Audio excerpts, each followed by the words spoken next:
verdade, eu confundi a data, sim. Primeiro porque dia 15 desse mês deu resultado 15 anos, só que o rapaz já virou para amanhã. Né? Eu vou ter que ir. E também confundi a proposta do pastor que era 15 meses. Eu disse, não, eu vou ter que ir, eu tenho responsabilidade para falar. Irmãos, eu vou pedir o seguinte, eu vou usar um estilo, eu vou pedir encarecidamente para os irmãos, um texto que eu vou ler, eu vou pedir para os irmãos se mantenham uma Bíblia aberta. Eu vou fazer uma pequena análise do texto, entendeu? Para não dar a entender que eu estou falando de números, tá bom? Hebreus capítulo 12.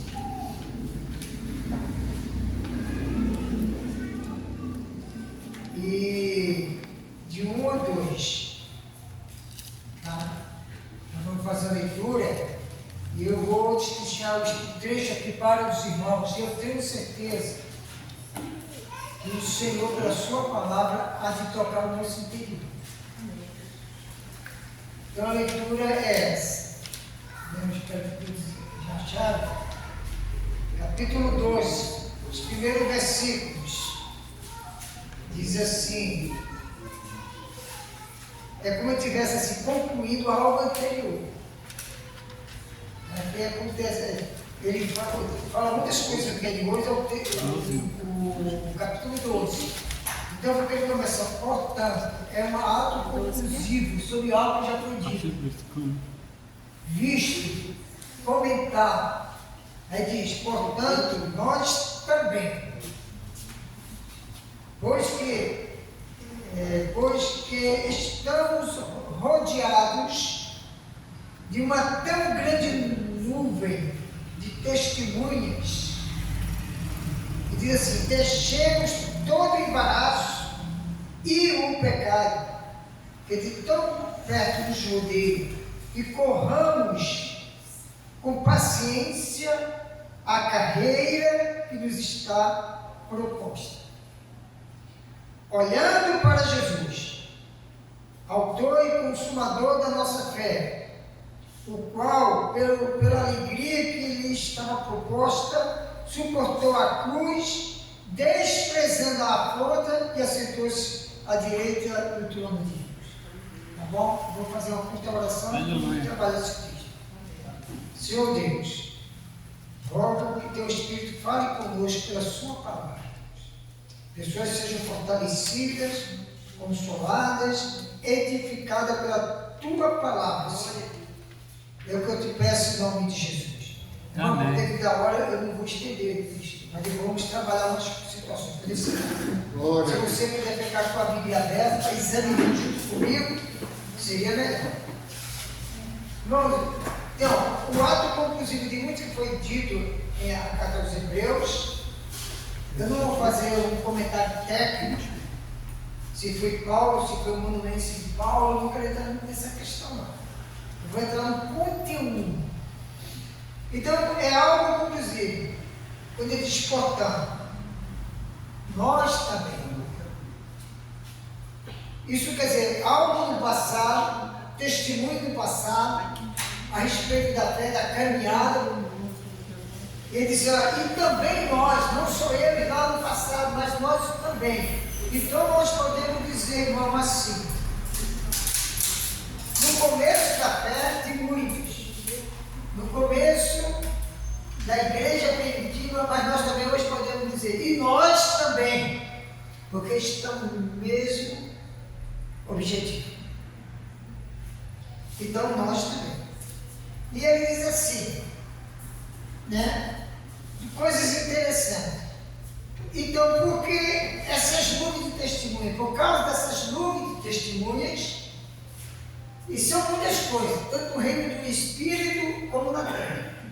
Os anjos olham e veem, os demônios olham e veem, o inferno olha e vê, nos olhando como vai ser o nosso comportamento para consigo. Você sabe muito bem, pelo comentário aqui, que Satanás sempre quer desafiar a Deus. Ele quis desafiar Deus na pessoa de Jó. E diante da assembleia angelical, de reunião de anjos, ali ele chegou Ele não entrou no céu do céu, não, porque foi lá expulso, mas na região celestial, onde ele habita. Ele desafiou diante dos outros anjos que Deus não estava sendo manipulado e não sabia o que estava dizendo a respeito disso. Porque Deus disse no céu de Jó fiel e tal, só mais também isso, tira isso, Deus ele vai me reformar. São nuvens de testemunhos que estão nos olhando, irmãos. Para nós. Estamos sendo observados. E também no nosso mundo, vizinho, no trabalho, todos estão nos observando. Como será o nosso comportamento? E o escritor aqui, ele diz que é uma grande nuvem de testemunhas. E por causa dessas observações, por causa dessas testemunhas que nos olham, deixemos todo embaraço. Veja bem, por causa disso, nós trazemos o nome do Senhor e temos responsabilidade. Todo embaraço, o que te impede? Qual é a dificuldade que você tem na caminhada? O que é que está causando momentos de desânimo? Porque, irmão, infelizmente, eu vejo mais lamento nos crentes do que título nenhum. Eu comecei a ver esse o Senhor, eu fui ordenado primeiro como evangelista, eu viajei quase todo o Brasil. Eu tinha 23 anos de idade, irmão. Eu trabalhava, ganhava bem, era amigo do tabelião do cartão, sempre me disse que ganhava muito bem, e um dia Deus larga tudo e me serve. E não disse como é que ia ser, eu ia ganhar dinheiro, eu ia ter fama, não disse nada, me serve simplesmente. Era difícil. E comecei. Fui ordenado evangelista, em 1978, missionário, depois foi que veio ordenado pastoral. Então o que acontece? Os embaraços são muitos, você sente as dificuldades. O embaraço da tua vida é aquele que te dificulta, aquele que vem com barreira, impedimento.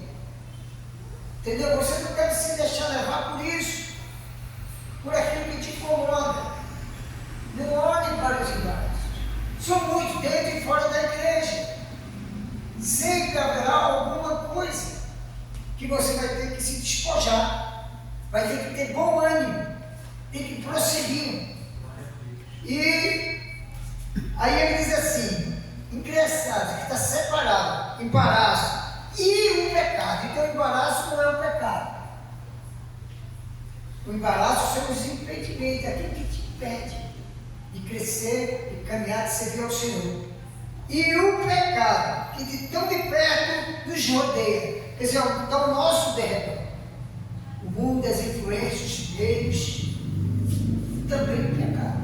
São duas coisas diferentes, embaraço e pecado.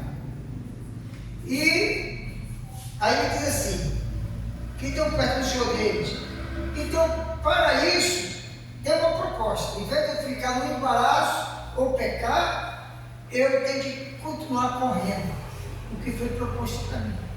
Por que Jesus prometeu para vocês, irmãos? O que foi proposto no começo da vossa fé? E por que você aceitou Jesus e por que você hoje está aqui? Porque algo foi proposto e você creu. Glória a Deus. Então, não se detenha pelo embaraço ou pelo pecado. Mantenha a carreira. E corramos com paciência, sem ansiedade, sem lamento, sem desespero. Paciência. Tranquilo, passo a passo. Com paciência. A palavra diz, a carreira que nos está proposta. Algo foi proposto a você, e você sabe. Agora, e como é que eu vou seguir na caminhada? Como é que eu vou me desprender dos embaraços, daquilo que me impede? O embaraço, os embaraços não é só fora da vida, a dificuldade que temos. Porque, na verdade, o nosso espírito está pronto. Jesus disse, na verdade, o espírito está pronto, mas a carne é fraca. Carne aí do grego é nefesh.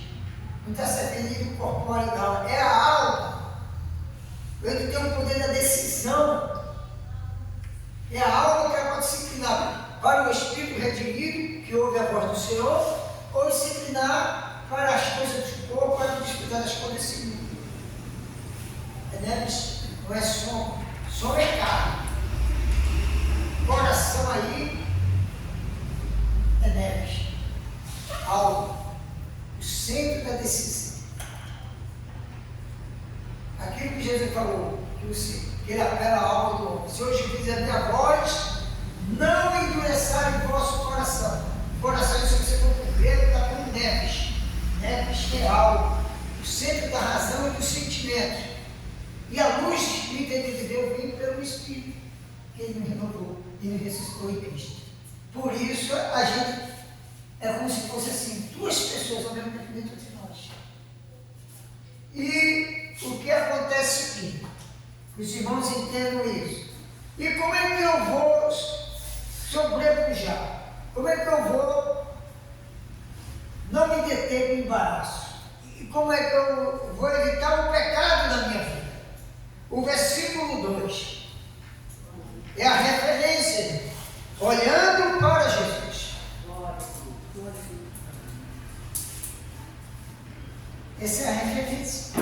Ele é a referência. Olhando para Jesus. Agora eu quero saber, é porque apenas é Jesus? Ou o conceito de Jesus está dentro de conceito religioso? Não. É para uma pessoa real e que tem o testemunho dos céus e da terra e embaixo da terra. Olhando para Jesus, autor e consumador da fé, o qual pela alegria que lhe estava proposta, suportou a cruz. Irmão, Jesus suportou todas as oposições dos homens contra si mesmo. A cruz foi o axioma da aflição maior. Mas toda a caminhada de Jesus foi sempre de perseguição, julgamento, desprezo. Ele foi desprezado pelos seus próprios irmãos biológicos. Zombaram dele. O axioma do sofrimento foi a cruz. Ele não precisava passar por aquilo tudo. Ele tinha que derramar o seu sangue por nós. Agora eu vou explicar por que ele tinha que derramar. Veja bem, no Sinédrio, que era do povo, do seu povo, porque Jesus era judeu. Tá? O Sinédrio só tinha poder de execução sobre chamado hereges, aqueles que não estavam em harmonia com o sistema religioso e político de Israel. Eles podiam crucificar, eles podiam decapitar, eles podiam furar e derramar sangue, bastava só isso. Mas não. Jesus foi levar ele ao extremo. Entregaram na mão de ímpios e trataram como criminoso, inimigo de Roma. Foram muito mais além. Abusaram, massacraram aquele homem. Mas ele não se intimidou. Porque algo foi proposto a ele. Sabe o que foi proposto a ele? Honra, glória e muitos irmãos. Aleluia! Jesus olhou para nós, irmãos.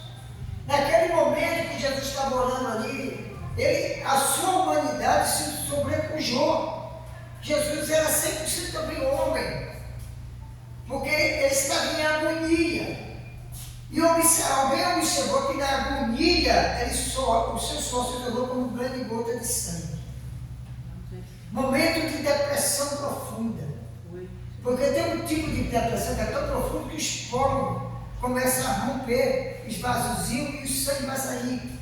Foi o que aconteceu, Jesus suando ali, na agonia da dor, começou os seus olhos, seus vasos estourar, as coisas saíram sangue com suor. Mas ele não desistiu. Aleluia. Ele apenas como homem, que ele estava mostrando a sua humanidade, ele disse: Senhor, Pai, se possível for, ele pediu que o cálice daquela aflição fosse passado, sem que ele precisasse. E Deus silenciou. Às vezes o silêncio de Deus é uma resposta. É verdade. Temos que entender isso. Às vezes Deus fala muitas coisas. Aí quando chega um momento, a gente tenta mudar a história. Aí Deus não fala mais nada. O silêncio é a resposta. E Jesus entendeu isso. Veja o profundo amor de Deus por você, por mim. O silêncio de Deus é a resposta. Jesus não era obrigado.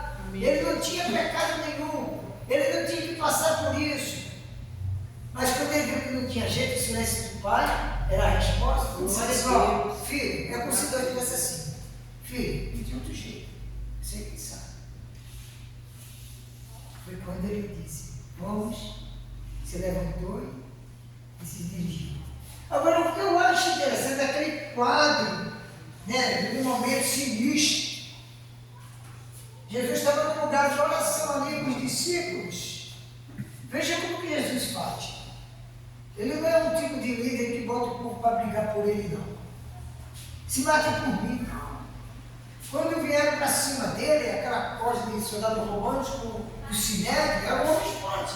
Aqueles gladiadores, aqueles soldados eram homens fortes, com arma, com porrete, com tudo. É o que está escrito naquele momento que chegaram diante de Jesus. E Jesus, olha tudo que Jesus fez. Ele não botou os discípulos para derramar o sangue. Ao contrário, ele tomou a frente. A quem vocês buscaram? Presta atenção assim, esse contextozinho, cada detalhe escrito. Aí ele disse, era Jesus chamado Cristo, ou Jesus Nazareno. Aí Jesus disse, sou eu. Quando Jesus disse, sou eu, alguém observou o que aconteceu naquele momento difícil. Eles caíram por terra.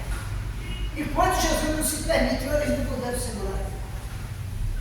Jesus perguntou de novo, a quem vocês buscam? A Jesus, sou eu.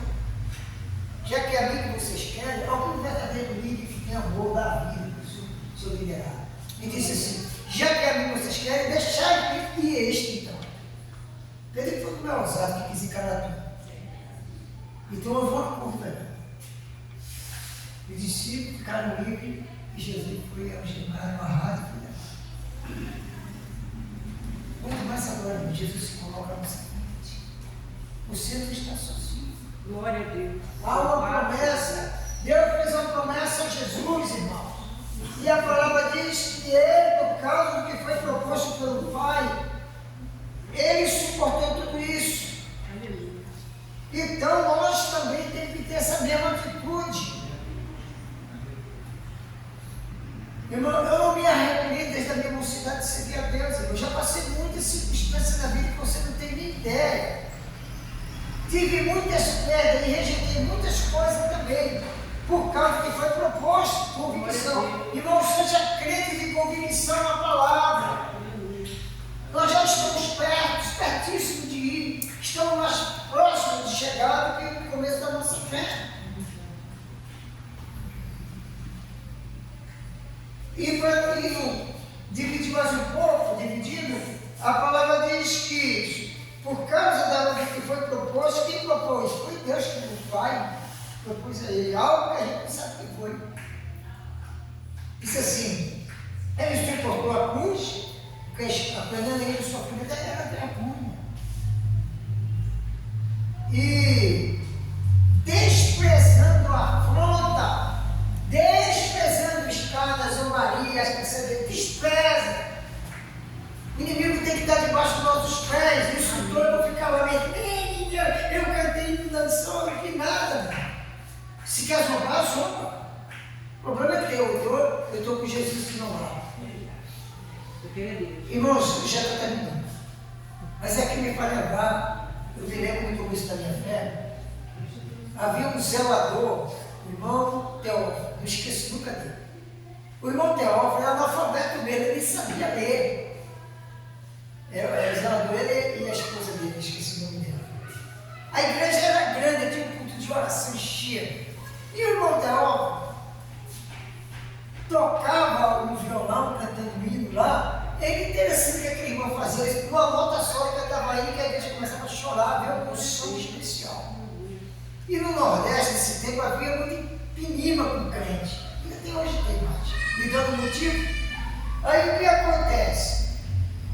Aí o cara começou a tipo assim, de Monteópolis. Ele não sabia ler, não sabia escrever, dizia que aquilo era burrice, que era mentira, que ele estava perdendo tempo. E o Monteópolis tinha uma linguagem, eu digo assim, técnica, uma linguagem dentro de um conhecimento de letra, porque ele sabia ler.